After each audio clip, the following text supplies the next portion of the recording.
Welcome back, everybody. Empty promises from Tea Party freshmen in Washington. That's what a new report from the conservative group Club for Economic Growth is saying, that has some folks really angry that these freshmen aren't holding true to the principles that got them elected.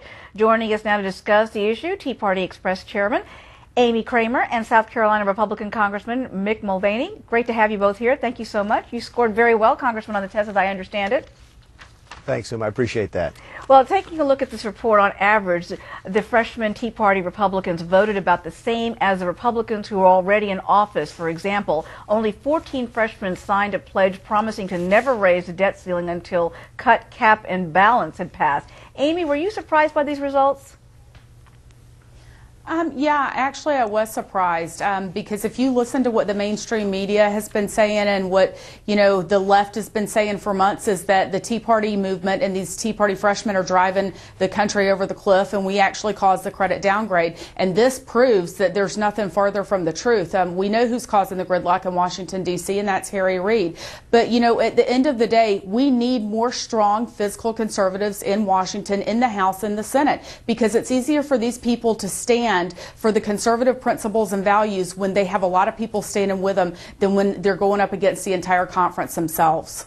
Congressman, you scored 99 out of the list of freshmen. Do you think many of your colleagues who didn't do so well are not holding firm to the core values that got them elected in the first place?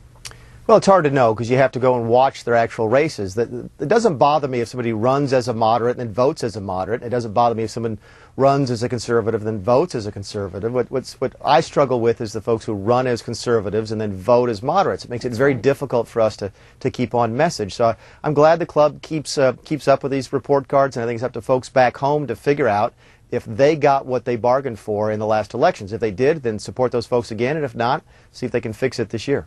Well, there are many freshmen like Congressman Allen West and others who are very outspoken Tea Party activists who didn't do so great. West came out at 64% and voted to raise the debt ceiling and reportedly voted against spending cuts.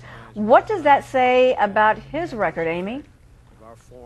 Well, I think that it's up to their constituents in their district. That's our job, to educate these people on how the representatives have voted, because it's highly unlikely that you're going to get somebody more conservative than Allen West in that district. He may not have voted the way that we wanted him to on every single issue, but you have to think of who he represents as well. It's the same thing with Scott Brown in Massachusetts. A lot of people say he's a moderate. Well, he may be a moderate to me because I'm from a very red conservative state, but he's conservative for the state of Massachusetts. So we have to take that into, put that into play with the whole thing. It's not so easy to just paint everybody with one single stroke.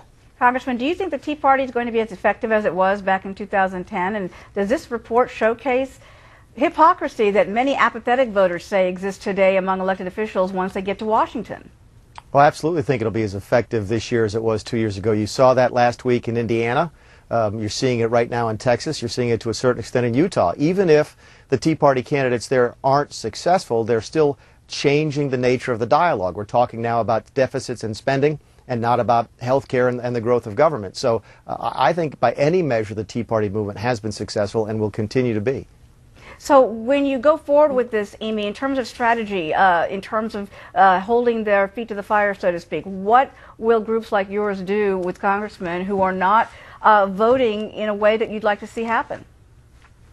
Well, Uma, what we're focused on is taking back the United States Senate. If we can get more conservatives in the Senate, such as Ted Cruz, Richard Murdoch, and other conservative senators, to stand with DeMint and Mike Lee and Rand Paul, I think that it will push them all farther to the right, and so we can push through more fiscal conservative policies, but also I think it will encourage people in the House to be more conservative, because what we've seen over this past Congress is that time and time again legislation's passed out of the House and it goes to the Senate and it's only tabled there. They don't debate it, they don't bring it for an up or down vote. So I think, if we get a conservative Senate, I think that it's going to encourage more fiscal conservatives to stand strong both in the House and the Senate, and that's what we're focused on. But at the end of the day, it's the constituents that have to decide if they want to re-elect their representative, and if not, they can be voted out just as fast as they were voted in. Indeed. All right. Thank you very much, the both of you. Thank you so much for weighing in with your comments on this issue. We really appreciate it.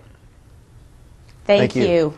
And now it's your turn to weigh in. We want to know, in light of that Club for Growth ranking, is the Tea Party losing its influence? Tweet your answers to us at @AHQDC or at Hurricane Uma, and I'm planning to read some of your responses later in this hour. Well, the second half of America's News Headquarters starts right after the break.